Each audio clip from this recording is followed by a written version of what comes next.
To change your Minecraft username, first open up your Minecraft launcher. Next, click on Settings at the bottom left. Then click on Accounts at the top here. On this page, you will find all the Minecraft accounts you are currently logged into. Choose the Minecraft account you wish to change the name of, and then click on the 3 dots next to it.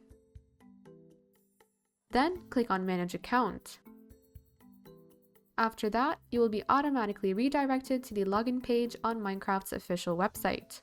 Simply enter your email address and password you use for your Minecraft account to sign in.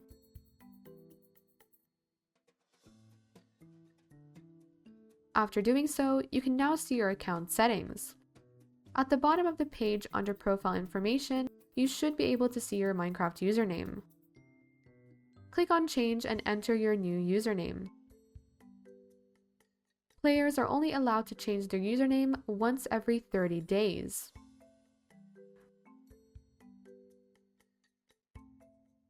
Once you've decided on a username and you're ready to claim it, you can then click on Change Profile Name.